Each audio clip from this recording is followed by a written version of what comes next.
Kasih karunia dan damai sejahtera dari Tuhan Allah Bapa kita dan dari anaknya Tuhan Yesus Kristus menyertai kamu sampai selamanya. Amin.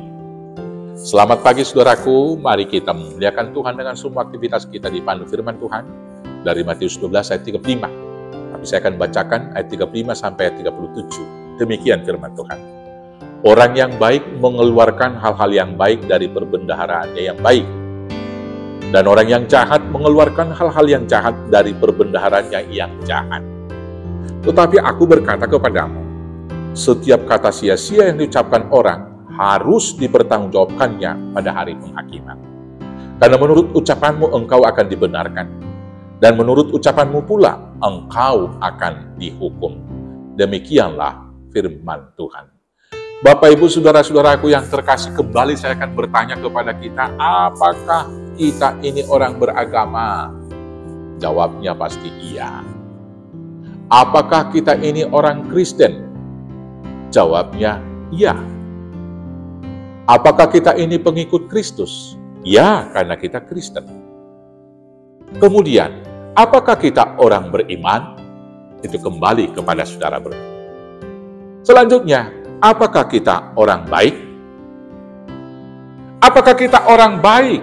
Apakah kita orang beriman? Apakah kita pengikut Kristus?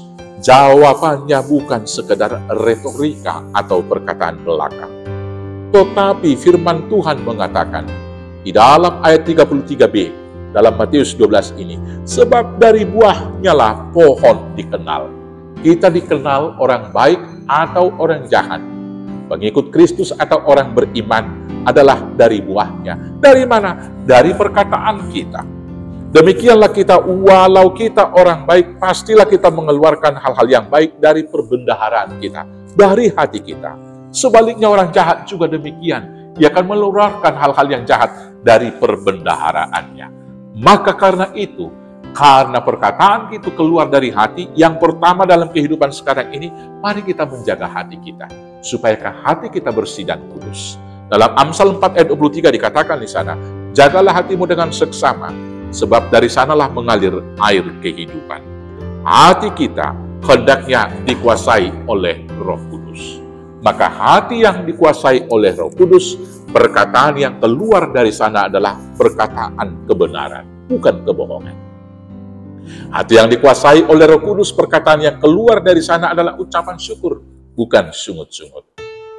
Hati yang dikuasai oleh Roh Kudus, kata-kata yang keluar dari mulutnya adalah apresiasi, bukan cacian dan ejekan. Hati yang dikuasai oleh Roh Kudus, dia akan mempercakapkan kabar baik, bukan kabar buruk. Dan selanjutnya, hati yang dikuasai oleh Roh Kudus akan memimpin kita untuk berlaku, berbuat, dan bertindak di dalam kebaikan, bukan pura-pura, bukan munafik.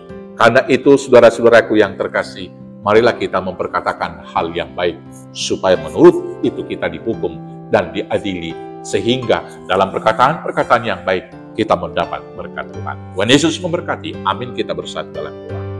Terima kasih Bapa yang baik, biarlah hati kami tetap suci dan membuahkan buah roh, sehingga apa yang kami ucapkan adalah betul-betul menghasilkan perkataan-perkataan yang baik, berkat bagi banyak orang dan kemuliaan bagi nama Tuhan. Di dalam Yesus Kristus Tuhan Juru Selamat kami yang hidup.